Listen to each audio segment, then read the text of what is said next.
YouTube channel के Sunday classes में आपका स्वागत है। आज मैं एक नए टॉपिक गांधी जयंती और शास्त्री जयंती के अवसर पर लेकर के आया हूं। गांधी जयंती की वीडियो रिकॉर्ड हो चुकी है। अगला जो वीडियो है लाल बहादुर शास्त्री जयंती विशेष है, क्योंकि उस जयंती को हम केवल गांधी जयंती के रूप में ही मनाते हैं। अक्सर लाल बहादुर शास्त्री को भूल जाते हैं या उसी क्षण थोड़ा सा हम लोग याद कर लेते हैं। मेरा मकसद है कि सादगी और सरलता के प्रतीक भारत के दूसरे प्रधानमंत्री लाल बहादुर शास्त्री के बारे में भी कुछ ऐसी अनभिज्ञ चीज़ें हम लोग जानें जो हमसे दूर रहती है। सबसे पहले हम उनका जीवन पर चलेंगे।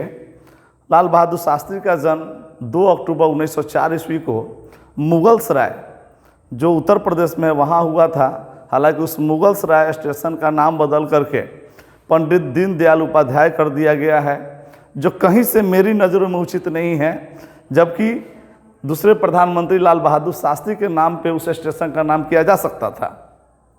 खैर, जो भी हो, इनके पिता मुंशी शारदा प्रसाद श्रीवास्तव वे प्राथमिक विद्यालय के शिक्षक थे, इसीलिए उनके नाम के साथ या उनको लोग शास्त्री के नाम से पुकारते थे। और मुंशी जो था उनके परिवार में शुरू से लगता आ रहा था, क्योंकि उनके पूर्वज जो थे वह मुंशी का काम किया करते थे। और यही कारण है कि इनके नाम में और लाल बहादुर शास्त्री के नाम में भी मुंशी शब्दों का प्रयोग होता रहा है। इनकी माता रामदुलारी देवी और जो उनके पिता थे, जब ये 18 महीना के थे तो इनकी मृत्यु हो गई। और इनका लालन पालन जो है इनके मौसा रघुनाथ प्रसाद के यहाँ हुआ था। और प्राथमिक शिक्षा और प्रारंभिक शिक्षा स्थानीय जगहों पर प्राप्त करने के बाद में ये काशी विश्वविद्यालय या काशी विद्यापीठ चले गए, जहाँ से इन्होंने संस्कृत में शास्त्री की डिग्री प्राप्त की। और इनकी शादी 1928 ईस्वी में ललिता श्रीवास्तव से हुआ और इन्हें 4 पुत्र 2 पुत्रियां हुई, जिनमें से आज भी इनके 2 पुत्र सुनील शास्त्री और अनिल शास्त्री जिंदा हैं, जो एक भारतीय राष्ट्रीय कांग्रेस के सदस्य हैं और एक भाजपा के सदस्य हैं। इनकी आज़ादी में भी बहुत सारी भूमिकाएं रही हैं और महात्मा गांधी के बहुत करीबी रहे हैं। जब भारत में असहयोग आंदोलन महात्मा गांधी द्वारा चल रहा था, जो भारत का लगभग प्रथम राष्ट्रीय आंदोलन था, इसमें इनकी भूमिका जो थी महत्वपूर्ण थी। साथ ही 12 मार्च से लेकर के 6 अप्रैल तक चले दांडी यात्रा या नमक सत्याग्रह में भी इनकी भूमिका अग्रणी रही। बिहार और उत्तर प्रदेश के सीमांचल क्षेत्रों में इन्होंने अपनी भूमिका अदा की थी।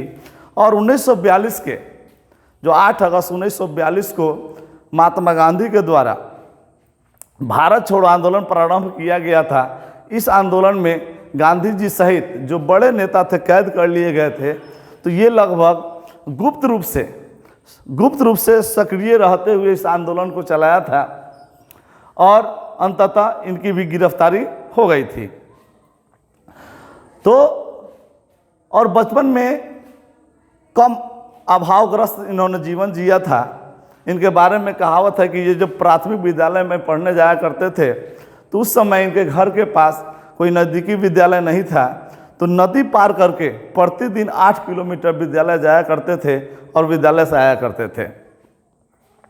अब हम देखते हैं कि इतनी भूमिका निभाने के बाद भी क्या स्वतंत्र भारत में या जब भारत आज़ाद होता है तो इनकी कोई भूमिका रही है? तो हाँ, ये भारत के द्वितीय प्रधानमंत्री रहे हैं। और उसके पूर्व जो 1951 और 52, 1957, 1962 के जो चुनाव हुए, उस चुनाव में इन्होंने अग्रणी भूमिका निभाते हुए कांग्रेस को प्रचंड बहुमत से जिताने का भी काम इन्होंने किया था। तो 1952 के चुनाव में ये भारत के रेल मंत्री बनाए गए थे, जो लगभग 56 तक थे। लेकिन उसी समय इनके कार्यकाल में एक रेलवे दुर्घटना हुई दक्षिण भारत में। उस रेलवे दुर्घटना में लगभग 150 से ज़्यादा लोगों की मौत हो गई। उस मौत की जिम्मेवारी खुद के ऊपर लेते हुए उन्होंने उस रेल मंत्रालय से इस्तीफा दे दिया, जिसका विरोध कांग्रेस के सभी नेताओं ने किया कि नहीं, घटना दुर्घटना होती रहती है। लेकिन आपको इस्तीफ़ा नहीं देना चाहिए। लेकिन उनको लगा कि नहीं, कहीं ना कहीं मैं खुद जिम्मेवार हूँ, मेरे कारण यह दुर्घटना हुई है, मैंने पूरी व्यवस्था ठीक से नहीं कर पाई थी, इसलिए मैं इस्तीफ़ा देता हूँ। और ये स्वतंत्र भारत के पहले रेल मंत्री थे जिन्होंने खुद की जिम्मेवारी लेते हुए रेलवे पद से इस्तीफ़ा दिया था मंत्रालय से।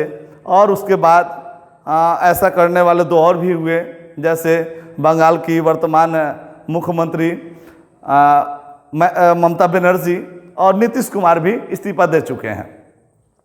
और इनकी सादगी, सरलता और सहज स्वभाव और कार्य कुशलता के कारण जब 27 मई 1966 को पंडित जवाहरलाल नेहरू की मृत्यु हो गई, तो उस कांग्रेस कमेटी में इनसे बेहतर कोई नहीं था जो प्रधानमंत्री के दायित्व को संभाल सके। तो कार्यवाहक प्रधानमंत्री गुजरालीलाल नंदा के बाद में इन्हें 9 जून 1966 को भारत का प्रधानमंत्री नियुक्त किया गया। और 11 जनवरी 1966 तक 1964 9 जून 1964 से 11 जनवरी 1966 तक लगभग 18 महीने ये भारत के प्रधानमंत्री रहे। लेकिन एक संजोग कहें या दुर्भाग्य कहें कि इनके कार्यकाल में ही भारत और पाकिस्तान का युद्ध हो गया। उस युद्ध में इनकी सेना लाहौर तक चली गई और लगभग आधे पाकिस्तान के क्षेत्रों को जीत ली थी। हबड़ा करके वहाँ के जो तत्कालीन प्रधानमंत्री थे अयूब खान, वे रूस और अमेरिका से मदद मांगे। रूस और अमेरिका के इंटरफेयर के कारण युद्ध विराम की घोषणा हुई और एक समझौता के लिए उस समय तत्कालीन ताशकंद में बुलाया गया, जहाँ पर अयूब खान और लाल बहादुर शास्त्री के बीच वार्तालाप हुई। उस वार्तालाप में रूस और अमेरिका के ज़्यादा दबाव होने के कारण इन्होंने उस समझौता को मान लिया, जिस समझौता में ये जीत पे अड़े हुए थे कि जो क्षेत्र हम पाकिस्तान का जीत चुके हैं उस क्षेत्र को नहीं छोड़ेंगे। यानी लाहौर तक हमारी कब्जा हो गई है, हमारी सैनिक वहाँ तक जा चुकी है, वह क्षेत्र मेरा है। लेकिन उस संधि में इनसे पूरा क्षेत्र ले लिया गया और बोला गया कि आपका जो पूर्व से क्षेत्र था वहाँ तक वापस जाएं। ये हस्ताक्षर नहीं कर रहे थे, दबाव डाल करके इनसे हस्ताक्षर करा लिया गया जो इनके इच्छा के विरुद्ध था। और उसी सदमे से उसी रात इनकी हार्ट अटैक से मौत हो गई। कुछ लोग कहते हैं कि जहर दिया गया। हालांकि इस रहस्यमयी मौत का कभी खुलासा नहीं हुआ, कारण कि इनका पोस्टमार्टम नहीं हुआ था। इनकी पत्नी ललिता ने भी कई बार संदेह जाहिर किया था कि जब एयरपोर्ट पर उनकी लाश पहुंची तो लाश का रंग जो था वह नीला पड़ गया था। और नीला लाश का रंग तब पड़ता है जब या तो विष दिया जाए या कोई सांप काटा हो। खैर जो भी हो, उनकी जीवन लीला समाप्त हो जाती है। और भारत पाकिस्तान युद्ध के क्रम में इनका जो निर्णय रहता है वह काबिल तारीफ होता है और उसकी आशा पाकिस्तान भी नहीं कर सकती है। जिस निपुणता से ये सैनिकों का मनोबल बढ़ाते हैं और किसानों से आग्रह करते हैं कि आप भोजन की व्यवस्था करें और सैनिकों का काम है देश की रक्षा करें। और उसी समय उन्होंने जवानों का हौसला बढ़ाने के लिए और किसानों का हौसला बढ़ाने के लिए एक नारा दिया था, जय जवान और जय किसान का। और वह नारा बाद में अटल बिहारी वाजपेयी ने इस नारे को कुछ और शब्द जोड़ करके जय जवान, जय किसान और जय विज्ञान किया था।